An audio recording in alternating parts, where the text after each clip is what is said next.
The LAVC is proud to be hosting the Julius Shulman Emerging Talent Award. We are honored to host this scholarship competition, providing the next generation of talented architects a real-life opportunity to present their work to the industry's current leaders.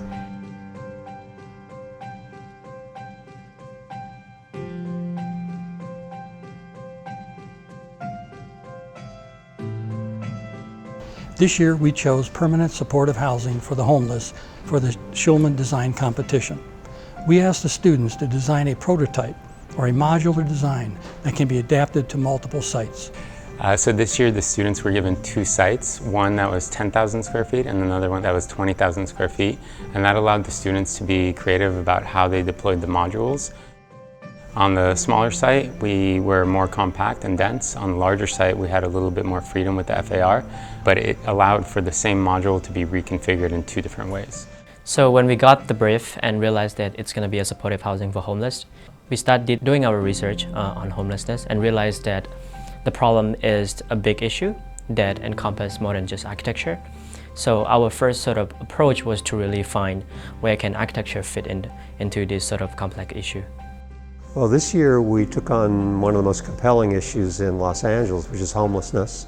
And the students did a great job. It's a big idea, it's a big problem. It's based on, there are a lot of parts to the problem. And there was an idea that they would find some kind of modularity or prefabrication that would allow solutions to be multiplied across the city landscape.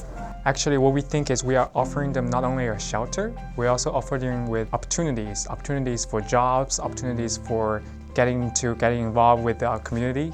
So this is our main thought. And also we are thinking instead of like a regular shelter, we are also providing like a playground for them. We want them to experience life and enjoy the life.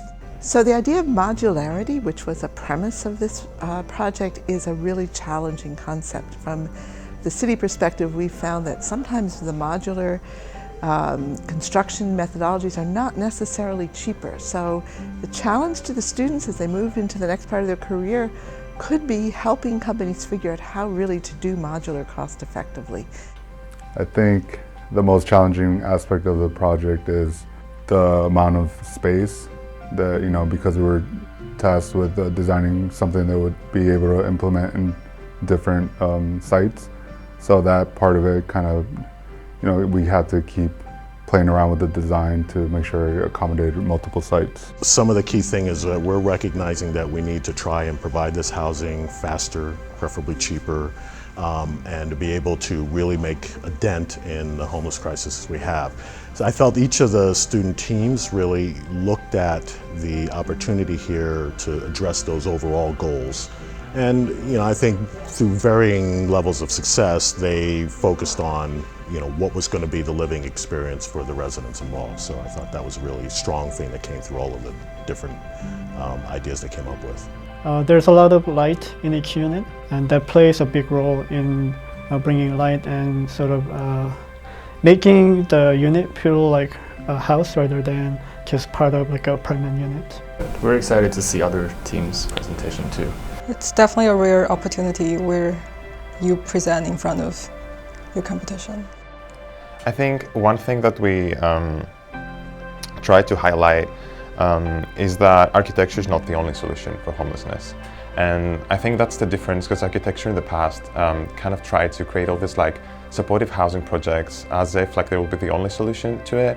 I feel like our generation as like future architects and future designers, we at least recognize that it's a much broader issue, and we know that there are like other factors that have to like work with architecture in order to solve the problem. I think architecture is going to change from just creating form or just working with even an urban context. It's really about people and understanding the needs that people have from a social perspective and emotional perspective. On behalf of WNU, I'm very proud to sponsor this scholarship award. I think the youth is obviously our future going forward. They invigorate what we're going to be doing in the future. They breathe new life into our industry. The winning team had a wonderful story. It was recognizing who were going to be the tenants and understanding what's important to them, and that was the driving idea. of the project that underpinned the overall design. It was an idea-driven project.